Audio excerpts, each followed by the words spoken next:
Welcome sa ating lahat. Welcome sa umagang ito, tanghaling ito, mga kaprobinsya. Yung iba-vlog na naman po natin ngayon ay yung nasa loob pa rin ng bakuran. Hindi ito tanim o hindi ito prutas. Ito po isang nabibilang po sa uri ng manok. Ito po ay isang layer. Welcome po sa ating lahat. Welcome sa aking vlog. Welcome sa aking channel. Ito ay ang Silang Mix Channel. Gusto ko lang pong pasasalamatan yung YT Varcadas at saka yung Toots and Tessie group chat, Plemius Garbo Semblante group chat. Yan po sila yung palaging sumusubaybay at nanonood, nag-aabang ng aking mga upload po sa aking channel po. At ngayon po, hindi na natin patagalin, umpisahan na po natin na i-vlog yung sabi ko pong manok or layer po, na yung ugali niya lang talaga ay habang pinapakain po ng layer mass, ito pong araw-araw po ay nagbibigay siya ng itlog at hindi na natin patagalin at ito po yun. Ito yung manukan namin na hindi naman sobrang marami, ito po'y 10 pero bunga na, kaya nga nung sobrang mainit po ay nabawasan sila. Tapos sa totoo lang po, itong layer po, ang ugali lang talaga nito ay araw-araw habang pinapakain mo sila ng pagkain or layer mass, yung pagkain talaga ng pangitlog para sila ay mangitlog, ay wala din silang hinto sa pagbibigay ng itlog araw-araw.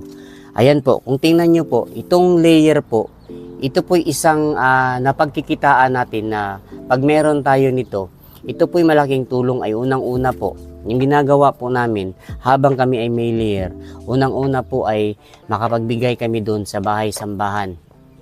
Linggo-linggo po, during linggo po, pag tuwing sasamba kami po, may dala kaming share para sa bahay-sambahan. Pangalawa po, ito'y mapagkikitaan dahil yung sobra po na sa kinakain namin ay doon po iniipon namin at pwede naming ibenta, pwedeng mabenta. At saka pangatlo po ay mauulam talaga natin ng instant. Kung wala tayong ulam, meron tayong ganito, meron tayong layer, meron tayong extra or bakanting itlog, pwede natin siyang mailuto. Kaya kung tingnan nyo po sa loob, ayan po, napakasimple lang po, pakakainin mo lang po ng walang hinto. Ito pong layer po, pag gusto mo pong pang sarili lang, pwede mo siyang hindi pakakainin ng unlimited. Yung walang hintong, kung ibebenta mo pala talaga, kung gusto mong mangitlog sila ng mas marami at mas malaki, pwede mo siyang pakainin ng walang hinto, yung unlimited. Kaya, kung gusto mo lang din naman na yung pangsariling pagkain lang, nang sa inyo lang, pwede mo rin silang ilimit ng pagkain. At least sa inyo man lang din pupunta yung pagkain na mauulam nyo. Kaya ito po, pakakainin nyo lang siya, lagay mo lang dito, yung pagkain nila. Tapos, meron ding tubigan dun sa loob, yung drinker po, yung anytime na pwede silang makakainom pag nauuhaw ay andun lang po sa loob. Ito po simple lang. Yung talagang maraming layer po ay may bahay talaga na yung automatic na nahuhulog yung itlog. Pero itong amin ay hindi na ako gumawa dahil ito po ay sample lang po talaga kung gaano talaga kikita or paano talaga makapag-alaga. So naoobserbahan ko po na okay lang din, mapagpirahan na mapagkikitaan at mapagkunan ng ulam pag meron kang ganito. So ito po'y subok lang pero okay din at saka napakahalaga din sa amin kasi kung minsan tayo dito sa probinsya, hindi lahat ng panahon na meron tayong ulam. So pag meron tayong ganito, pwede natin mapagkunan.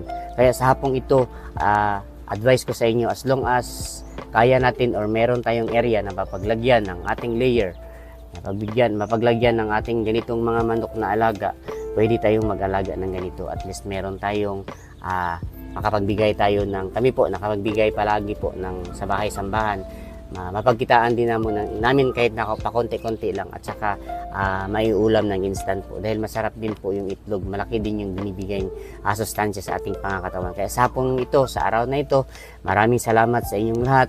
Welcome to my vlog, welcome to my channel. Ito ay ang Silang Mix Channel at salamat po sa inyong panunood na walang sawang nagpi-play po ng aking video at saka God bless po sa ating lahat.